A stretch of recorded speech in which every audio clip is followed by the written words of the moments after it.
Antes de tudo vos entreguei o que também recebi, que Cristo morreu pelos nossos pecados, segundo as Escrituras. 1 Coríntios 15, verso 3.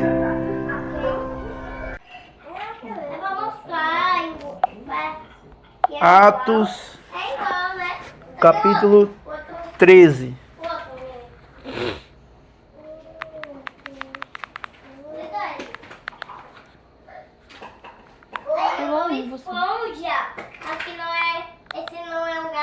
Do verso 1 em diante.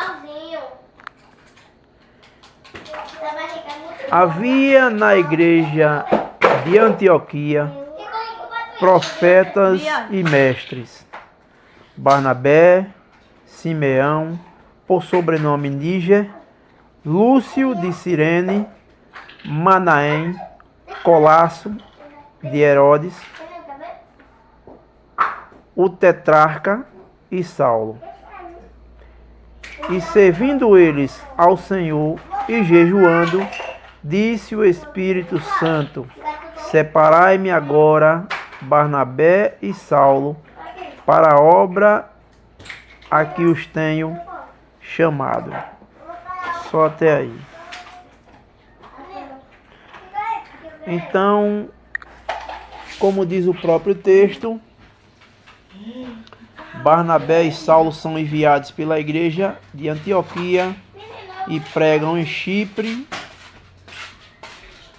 E aí nós vamos ver também a história de Elimas, o encantador. Mas vamos ficar nesses dois versículos aí, havendo muita profundidade no que está escrito aí. Como nós já temos estudado, igreja são pessoas compradas pelo sangue de Cristo, que compõem o seu próprio corpo como noiva. A igreja, ela está em todo o mundo, né? E ela não tem um nome diferente senão Igreja de Deus, Igreja do Deus vivo, ou somente Igreja de Deus. E esse nome que lhe é dado não é um nome para se pregar na parede, na frente de alguma casa ou de algum edifício, prédio ou ornamentação que chamam de igreja.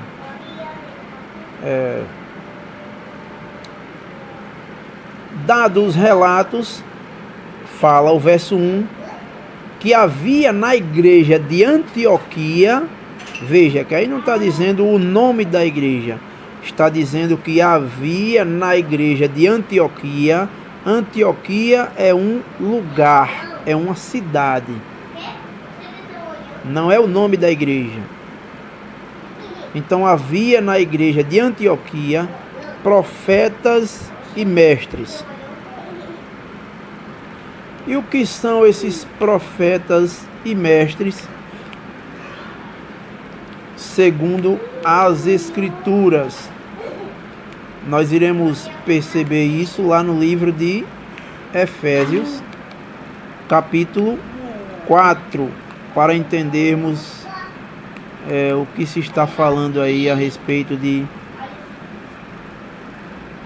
esses dois dons que haviam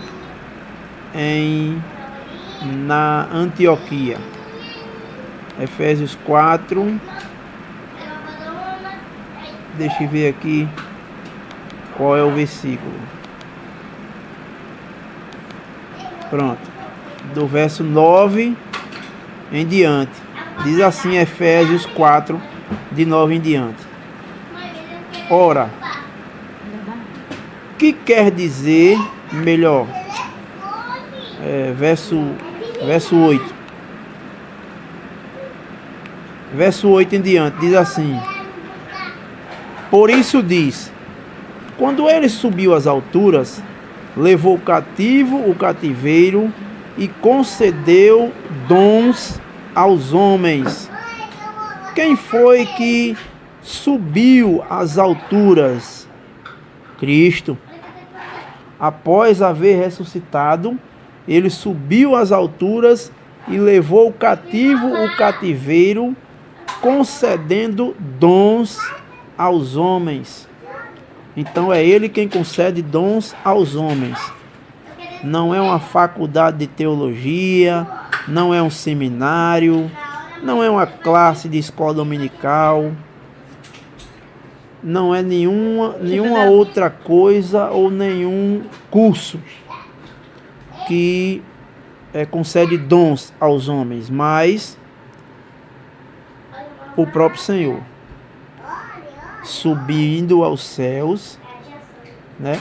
Ele subiu às alturas, levou cativo o cativeiro e concedeu dons aos homens. Verso 9. Ora, que quer dizer subiu, senão que também havia descido às regiões inferiores da terra?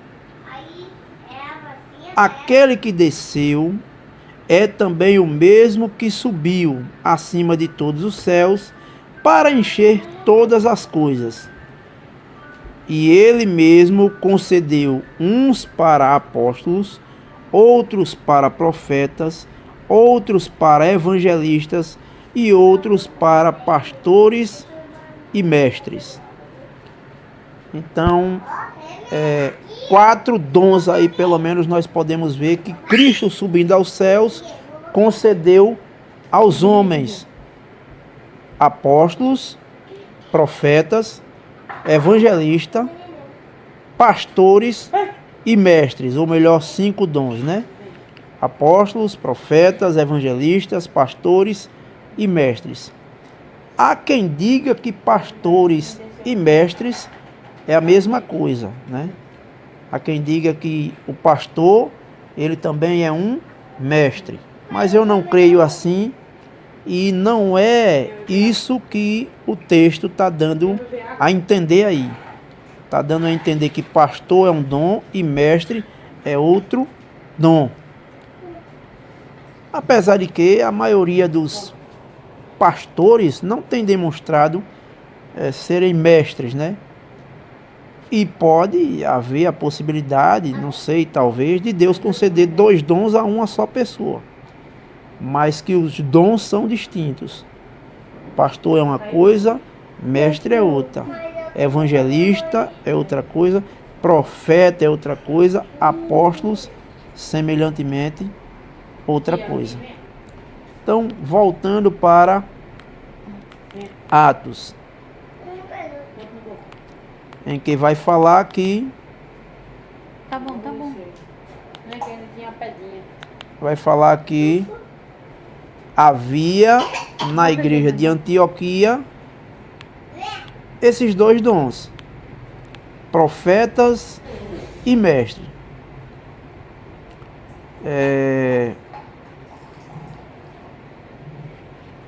Barnabé, Simeão, por sobrenome Níger, Lúcio de Cirene, Manaém, Colasso de Herodes, o tetrarca, e Saulo. Então, havia esse pessoal aí, e entre eles, né, ou melhor, eles eram profetas e mestres, né? Ou seja, pessoas que tinham recebido o dom de Deus para beneficiar aquela igreja com seus dons, porque para que servem os dons, segundo as Escrituras, para a edificação do corpo de Cristo, que é a igreja. O dom não é para que uma pessoa, por exemplo, tenha e saia por aí esbanjando ter esse dom, né? E ou querer menosprezar aqueles que porventura não tenham esse dom. Não é essa a vontade de Deus. Certamente aquele que dá os dons não se agrada com que isso aconteça entre seus irmãos. Então, na igreja de Antioquia, havia esses homens com dons, E eles estavam servindo ao Senhor, como diz o verso 2. E servindo eles ao Senhor e jejuando, disse o Espírito Santo: separai-me agora Barnabé e Saulo para a obra a que os tenho chamado. Então eles estavam reunidos ali na igreja, servindo ao Senhor. Pronto, Bia. Então, ao jejuarem e orarem, servindo ao Senhor e jejuando, como diz, o Espírito Santo foi quem mandou separar a Barnabé e a Saulo para a obra que ele tinha chamado. Ou seja, Barnabé e Saulo eram 2 homens de Deus que estavam disponíveis à obra em que o Espírito Santo designasse eles. É muito bom e maravilhoso ser guiado pelo Espírito Santo. Afinal de contas, sem o Espírito Santo, uma pessoa não pode ser santa, uma pessoa não pode ser separada, uma pessoa não pode ser de Deus, como o próprio, se eu não me engano, foi o próprio Senhor Jesus que falou: se alguém não tem o Espírito de Deus, esse tal não é dele, não é de Deus. Então, o Espírito Santo aí, ele age como um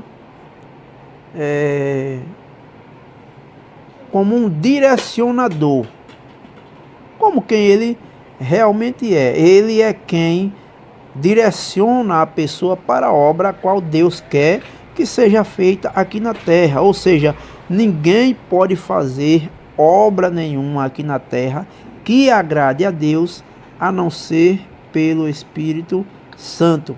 Certa feita, os discípulos quiseram fazer isso e perguntaram ao Senhor: Senhor, nós queremos fazer a obra de Deus. E o Senhor disse a eles: a obra de Deus é esta, que creiais naquele que por ele foi enviado. Mostrando assim que ninguém pode fazer a obra de Deus. Cristo já executou esta obra de uma vez por todas. Contudo, as obras que Deus quer que nós venhamos fazer para Ele devem ser efetuadas na direção do Espírito Santo. Então não adianta eu querer sair por aí evangelizar todo mundo sem ter uma vida de oração diante de Deus, uma vida de oração diante de Deus, esperando com que Deus, por meio do seu Espírito, fale ao meu coração aquilo que Ele quer que eu faça. Certamente Ele o fará, porque foi isso que Jesus disse quando Ele foi ao céu. Ele disse: eu irei e enviarei da parte do Pai o Espírito Santo, e Ele vos guiará a toda verdade. Então é o Espírito Santo quem nos guia a toda verdade, nos ajudando com que nós venhamos fazer aquilo que Deus quer que seja feito para a glória dele. Caso contrário, qualquer coisa que nós viermos fazer aqui na terra que não seja direcionado pelo Espírito Santo, não vai glorificar a Deus. Sendo assim, na maioria das vezes, nós só iremos se encher de ego e, quem sabe, até anunciar a outros que nós estamos fazendo a vontade de Deus e eles não. Quando uma pessoa é guiada pelo Espírito Santo para fazer a vontade de Deus, ela faz a vontade de Deus e não fica se importando ou lançando no rosto daqueles que não estão fazendo aquilo que ele acredita que deve ser feito. Bom é orar e esperar a direção do Espírito Santo. Pela graça de Deus, todo e qualquer cristão que realmente queira fazer a vontade de Deus, o próprio Deus ajudará ele a fazer a sua vontade. Porque sem ele, sem a aprovação dele, nós não conseguiremos fazer a vontade dele de maneira que o nome dele seja glorificado, porque esse é o ponto principal. É que quer comendo, quer bebendo ou fazendo qualquer outra coisa, devemos fazer para a glória de Deus. E deve ser do jeito dele e guiado por ele, na pessoa do Espírito Santo.